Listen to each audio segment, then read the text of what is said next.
Welcome to the Agronomy and Farm Management Podcast. I'm Amanda. And I'm Elizabeth. Thanks for joining us today. Well, it's exciting to say that it's that time of year again. Farm Science Review is coming up next week. And one thing that makes Farm Science Review unique to the other farm shows that are offered throughout the fall is its tie with Ohio State University. Because of this, we're able to offer a variety of information and demonstration. And many of the guests we've had on this podcast participate in Farm Science Review. So it's a great opportunity to come meet them and ask any follow-up questions or dive deeper into the topics that we've discussed on the podcast. So today we're going to dive into some of the things that you'll be able to see if you were to come to Farm Science Review and hopefully entice you to come join us. So the first area we're going to talk about is the agronomic plots. That's where the two of us spend the majority of our time. And there is where we provide an overview of the work we do throughout the state on farm research. So we have small plots that demonstrate that work, and you can get a visual of what we're doing around the state all in one location. We have a lot of other educators that join us to be in the plots and talk with you about the different research that we have going on. So it's a great opportunity to learn about these different projects. First, take a look at the compaction area and discover what compaction might be costing you on the farm.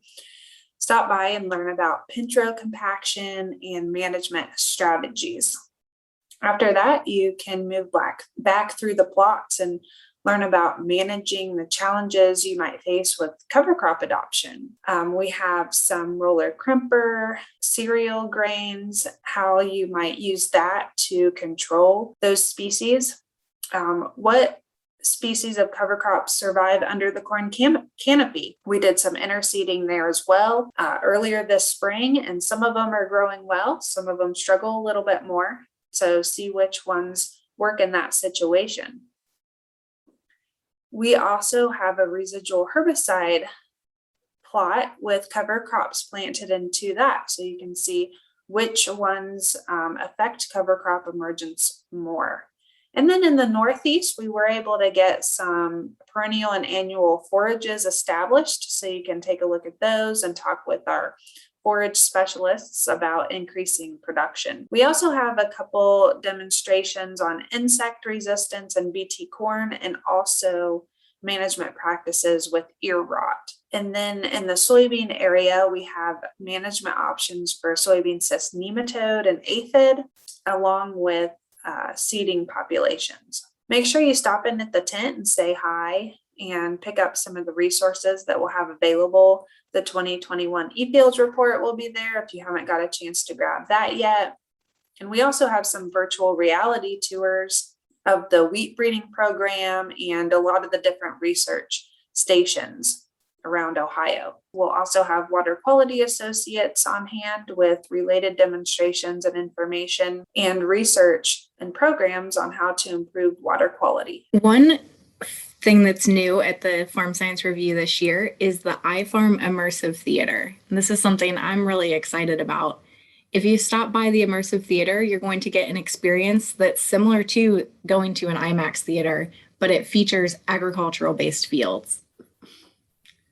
But it features agriculture-based films. Some of the topics that you can see videos on include taking a ride on a crop duster that's applying fungicide. We can explore some natural habitats across Ohio. You can go inside a beehive. And there's also multiple machinery demonstrations, which I'm a little biased, but I like those a lot. You can take a ride on a tillage tool and watch the performance in the field, or also a planter or a combine. So there's really a video for anything you might be interested in. So make sure you stop by and check this out. It's a one-of-a-kind experience. Another area that I enjoy a lot and where you might catch me is at the Ag Innovation Demo. The Ag Innovation Demos are a proving ground for evaluating future technologies and data-driven cropping practices. There's a 15-acre field located in the demonstration fields that we test out different practices. You can also see several demonstrations during the show, including an automated turn demonstration by John Deere and Case IH. You can see the OmniDrive autonomous grain cart in action, as well as some drone demos, including drone scouting from Integrated Ag and Tyrannus, an intra-canopy drone scouting demonstration by the university, and a drone spraying demonstration offered by Rantizo and Helio and Bex. While you're out there, you should hop on the shuttle and head on back to the regular field demonstrations where you can see corn and soybean harvest, tillage, and tiling demonstrations live in the field. And members of the eFields team will be there to provide you an ice cold water and to talk about some of the on-farm research that's going on. So we hope to see you out at the field demonstrations. Yeah, that's a great opportunity to meet with equipment dealers and tile installers if you're thinking about making a new equipment purchase or, installing some tile on your farm. So let's move on to some of the other areas. Ask the Expert is always a popular area to catch experts that present on a variety of farm business and veterinary topics. Those are 20-minute talks right there in the middle of the exhibit area in OSU Central. It's a great place to grab lunch and have a seat and learn about some of these issues such as carbon markets, weather, trade, and policy. They'll also talk about land values and rental rates, taxes, vaccinations, and more. And those take place on Tuesday and Wednesday from 10 to 3 p.m. and then again on Thursday from 10 to 2. And along with that is the farm office, which is located across the street in the Fireball building. A lot of the people that do those farm business presentations will also be in the farm office, so you can check in with them on any questions you have. And the Ag and Weather Climate Center, Ohio Women in Ag, and Carbon Sequestration and Carbon Markets also have booths within the Fireball building. Now, if you want to learn more about a different side of agriculture and check out woods, water, wildlife, and grazing lands, you're going to want to check out the Gwynn Conservation Area.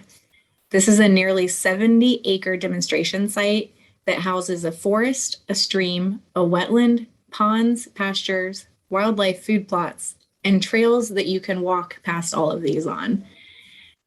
This area also has over 50 talks scheduled where you can go and get tours of these areas, see some demonstrations, and talk to experts about conservation in agriculture. Yeah, and I just have to put a plug in for the turkey calling presentation.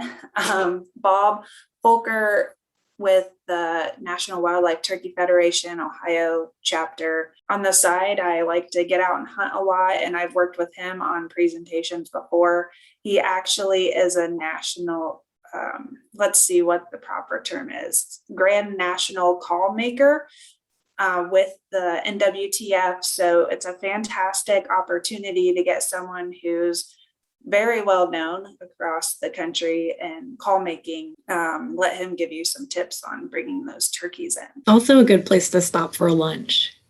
They've got some food trucks out there. The lines are usually a little bit shorter, and there's lots of places to go sit that's nice and quiet away from the crowds during the day. Yeah, that is a great point. You hardly ever have to wait in line out there, maybe just a few minutes. Get there on the shuttle just the same as you would the field demonstrations. Something that's new this year, right, Elizabeth, is the Ohio State Big Top. They're putting up a big tent to house some of the areas that have been there before, but kind of bringing them all under one. So Ohio Agribility will be under there with interactive equipment and tools.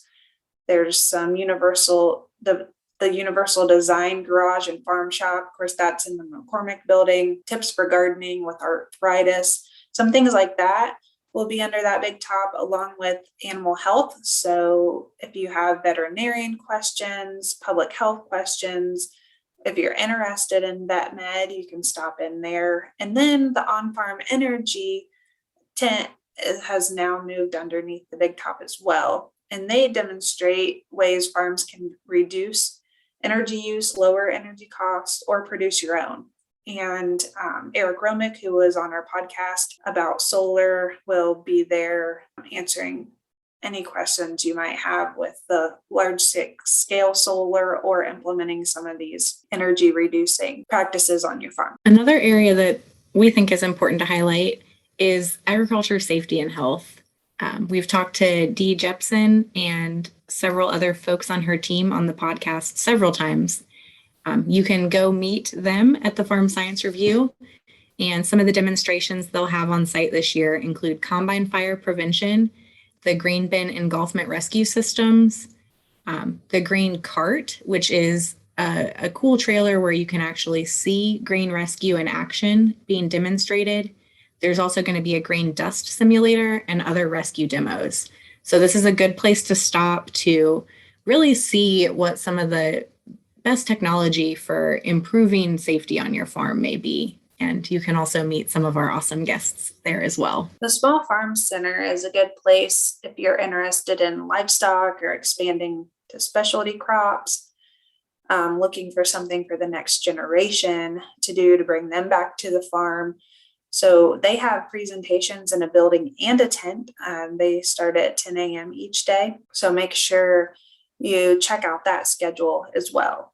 And other areas of interest, especially for if you have young people attending with you, high school students, younger kids, the science and tech and agriculture and the 4-H tent offer some fun activities. There's a Stamp Out Disease arcade game, which sounds kind of cool. And then they can also meet with academic advisors and learn about opportunities with the College of Food, Agriculture, and Environmental Sciences, and also Vet Med. You can also meet with our Central State University counterparts too at their stop. And we can't forget to mention all of the other exhibitors. If you've been to Farm Science Review before, it sounds like we've covered a lot, but we've really barely scratched the surface on what's available to see at the show. So you might want to plan on coming all 3 days because there's so much to see and do. I wish that I had more time to walk around and see everything that's going on when I'm out there myself. Yeah, we kind of miss out on a lot of it. But we are really excited to see everyone. Since we missed out last year, it's been a whole 2 years since we've gotten to visit with many of you. So we're looking forward to seeing you. And if you're interested in everything else that's going on, you can see a full listing of the areas that we talked about in the schedules, as well as other things going on at the Farm Science Review website, which is fsr.osu.edu, and look under visitor information. If you're not able to make it in person this year, it's all right. You don't have to miss out completely. There are going to be some live broadcasts through the Farm Science Review YouTube pages, so you can keep an eye on what's going on there during the show. So we look forward to seeing all of you. Make sure you stop by either the agronomy tent or out in the field demonstrations and try to catch us, say hi, give us your feedback on the podcast and any input you have for future topics. Thanks for listening to the Agronomy and Farm Management Podcast. Join us again in 2 weeks for our next episode. Hey, podcast listeners, just a reminder to give us a like or subscribe so you know when we release new episodes. If you're enjoying the podcast, be sure to leave us a review also. We appreciate the comments.